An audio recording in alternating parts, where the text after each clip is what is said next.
Ladies and gentlemen, I introduce to you, I'm talking about the one and only Guyana's princess, Jourdin. Pauline is in the building. Hello now.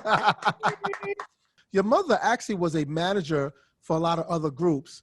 Was it at that time you realized, watching your mother manage other groups, that you wanted to be a performer too, or was this in the makings before all of that even grew?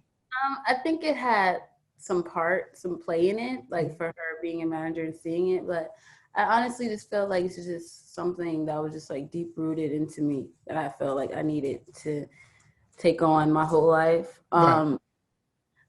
It for sure had some influence because I would see like the rehearsals, the studio time and everything, but yeah, I guess so. You could put it like that, but I know it was before that too. All right, okay. So. Now also, your mother also managed a lot of groups. Now, eventually your mother began to manage you too as well. What was that like? Because, you know, parents and their child, I mean, was it grueling, your own mother manage? Because again, if your mother's managing other groups so that they can be successful, you know she wants the best for her daughter. You know what I'm saying? So how was that relationship, you know, going when your mother came in as managing you? I had to prove myself to her as well, like her and her business partner, for them to get on board. And she was like, wow, like, you know, and you know, when your eyes are just focused on this and this, and you gotta get this done and this and this and this done, you forget what's in front of you sometimes. So like I had to prove myself to her as well. But like I wouldn't want anybody else on my team. That woman is phenomenal. Like amazing, like amazing. And she's real like low key background, you know, underground, still the underdog, but you know, we rise to the top, you know. Right. But you know, yeah, she's amazing. Like the best manager in the whole wide world. She fights for my rights. You know, I could have signed a long time ago, but I would have been on the shelf. Like it's just little stuff like that, like to just make sure that we're building an enterprise and a brand that's going to last forever. So, you know. Right. Now, was your mother also an entertainer, performer herself, or was she always behind the scene person? Always a behind the scene person. Right. Okay. So she kind of knew everything what was going on. Right, to know how to guide her own daughter. Because, you know, in the music industry today and even years ago as well, it's not like it's a new thing. A lot of people get involved in the music industry and they wind up going through some trials and tribulations with like companies and stuff like that. But you had a mother who was already prepared to say, okay, you know, my little girl wants to get into this, so I need to drive in the right direction. You actually got your beginning starting in the business before singing. As a songwriter professionally, you actually did a lot of writing for shows like for Nickelodeon and Disney. Tell us a little about some of the shows that the music that you wrote for. Because did you write the song "Doom, da doom, da doom"? No, I didn't. Okay. you went to. I wrote a majority of like a lot of the dancing, like on like their sequences of them like dancing and shit, like dance all night, like Right. Pick it up. I wrote a lot of that. For Ant Farm, I had to go through my catalog. That's actually the song I was singing too, Ant Farm. You got it. I said, did she write that? But that's a good thing though, to know that you actually got your hands involved with, and that's actually a big step. Writing for shows like that. What kind of pressure was that like for you? You're talking about Disney and Nickelodeon shows. It never occurred to me as pressure. Like it was just something I was just honored and just like excited to do. Like everything was just like out of pure, even to this day, everything I do is out of pure excitement and just because I want to do it, you know. Even though now I have pressure on me, and like now that I'm getting more established as an artist, right. I take it back and be like, wait, hold on, I can't really fuck this up. Like this, you know what I'm saying? So right. Now it's kind of a little pressure, but it's still like I just want to do everything with a breeze because I know God got me. You know, I don't want to think of it as something detrimental. I want to look at it as something like, but it's so cute, a little pressure on me now. But pressure. But no, I was just excited. Like I was honestly just honored. Like, oh my God, you guys like it? Sure, I'll do more. Like da da da. And even some of the songs I didn't even get credit on. Like a lot of the stuff, like, because I was like younger and stuff, I just was excited to do it. I was just in the studio, just talking, giving my ideas. Like a lot of people ran off of my ideas, a list of people. Now, do you think that was fair that a lot of the songs that you participate in and writing and they became like popular songs for the show's program and you didn't get credit for it? I mean, now that I'm looking back on it, like I have my attorney on some of the stuff, you know, just for me to be able, because there's money out there that hundreds and thousands of dollars that I have not touched, which is right. Crazy. We talking about Disney and Nickelodeon. You know? Man, so you know, I'm working on that, but a lot of the stuff, I mean, even One Direction took a song from me a while ago when the huge band. So, you know, I don't know, like me doing it so young and just that eagerness and excitingness to just be in a room and just want to work and just want to be a part really did fuck me over a lot. Cause like in the beginning, like my mom was very busy, so I was always like go and like do my own hustling and put the puzzle together myself and stuff, find my own producers to work with and stuff. And that's how it all came into fruition, honestly. I didn't wait on her to put me in the studio or wait on somebody to, you know, give me an opportunity. I always went out and did it on my own. Right, okay. But also that right there, just me being young and being in that field, a lot of leeches and people that just see your talent and they lacking, or they probably, you know, having a little writer's block or something, and they see a young little naive girl like that's talented, like, oh, of course, you know. Right. But that's in the works. I'm gonna get what's mine, you know. It actually groomed you too as well, because from my understanding, and I want to say that I am proud of you from what I'm about to say to you and ask you, is the fact that I understand that you run and pretty much control your own company to put out your music. Now that's a beautiful thing, particularly at such a young age and starting out young. How important was it for you to say, you know what, I'm not going to sign with Sony, I'm not signing with Universal, I'm going to go in and take this on my own? How hard was that a hard decision for you to make, or was it easy? Honestly, I've always wanted to be signed because I've always felt like superstars are just, you know, the platform is to be signed. I still plan on signing, but I've been offered so much, but it's just like people catching you on sale. Right.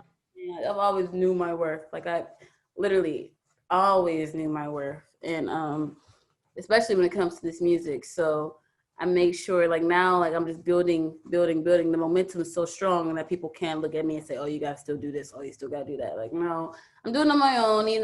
So, like, if you decide to sign me, it's gonna be a partnership. You know what I'm saying? We're exactly. You know what I'm saying? So, it was hard. It was like sad for me a lot, getting a lot of no's. Like a lot of A&Rs pulled me in a room with some of their female artists to write for them. You know, same age and, you know, same style and stuff. And then they ran off with my whole image and, you know, sound and, you know, little stuff like that. But now I'm just like, building such a strong, like unbreakable stance. You know? So I'm going to get what I deserve. Well, you're on your way there. You're on your way there right now, because let's talk about this new single, Nobody. Let's talk about this. Now, obviously, you wrote this song, Nobody. Let me ask you something. How do you write? What inspires you when you're writing? Because songwriting really, it's actually a hard thing to do, especially when you got the music, or even when you don't have the music. How do you write? Do you write with music or without music? How you know, what inspires you? I'll make some smashes with acapella, just like hitting the wall and some spoons and shit. I have a lot of musicals in my phone, like theatrical sounding music, like all types of varieties of music in my phone, which is straight acapella, me just freestyling, you know.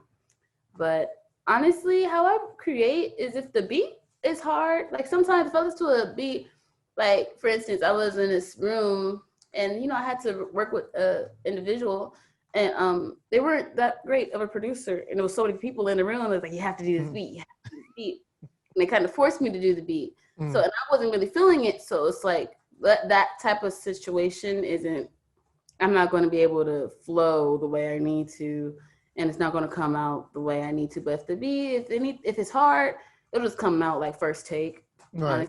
Freestyle it, like melodies, and then of course I'll go back and write it out and, you know, make it more song-like. But I mostly just move off of freestyles and melodies. Okay. Hard. I mean, if you come up with great freestyle hooks or melodies, I mean, that's a fascinating thing too. Because if you work with the right producers, it'll definitely come together. Because all your heads will click as one brain, and you got a master hit. Do you feel that you have to worry about competition in the industry today? Because, you know, now they're going to try to pin you up some of the other hot artists that are out today, whether it's Cardi, even though Cardi B is a rapper, but today they can, you know, look at it as a singer, right? You know what I'm saying? Right. Are you not worried about that because, you know, Jourdin is in her own lane? Yes, Jourdin is in her own world and in her own lane. Right. You know, I just can't look across the street. Like, it's just so much out there, so much opportunity, and just so much amazing things to do. It's just going to throw you off your own game, you know, if you're just worried about what the next person is doing. Right. You know, came here to win. Like when Kobe was on the field playing basketball, he wasn't on the field, he was on the court. Right. He was playing basketball, like, he wasn't like worried about the thing. He was just worried about how to make himself greater and like better in I know what I need to fix. I know what I need to do, you know? So, I mean, the girls that's doing it now, I commend them. They're beautiful, and stop copying me. I see it. There it is. Y'all copying Jourdin. We see y'all stealing. So it's so crazy. It's so crazy. Like, I get copied so much, and that's just me being in my own world and own lane because I'm not focused on what everybody else is doing. Right. Like, that's where my advantage comes from. Like, me just focused on what I need to do, what makes me great, and what when I want to present to the world. But, you know, it's a lot of copycats out here because the world is based off followers due to social media. You just see on the Explore page, you know, we're in a follower type world. It's not a lot of leaders. So before I let you go, how can we tell everybody who's listening and watching, who's now just getting into your music now, how can you say my music is, what do you consider your music to be?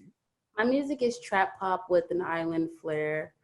Because like with my EP, you're going to see different varieties of me in my range. I'm not only doing just reggae, island, soca type feel music. It's more up, but I'm also trap pop because my vocals are pop and I love trap beats. I'm Guyanese and Black, so, you know, I like to move with my 808s and the rhythm and all that. So it's a best of both worlds situation. You know, you'll find everybody will feel like we'll have something for them. Right. My sound. So you're also doing films, you're acting as well, because when I was catching up with you, you was in the middle of acting class. What should we expect from you on that? Oh, I have some TV shows coming. I'm also writing my own screenplays and movies. So I'll be having some stuff in production pretty soon under my own shit, you know. Okay. I have a movie I'm filming right now with Warner's, but we're under post-production due to Corona. So hopefully I get a call back from my agency this week saying we start back filming, because I'm really excited for that. Yeah, I'm working on a lot. I'm still doing everything just working on this music, putting myself out in the music first before these movies drop and the shows drop in 2021, 22, because I don't want to be known as actress that's trying to sing. Exactly. Quick to label you as something that you're not. Well, I'm going to say this, Jourdin, Pauline, thank you so much for taking the time to talk with me. I really appreciate your time. I support you 100%, but we thank you so much, so much.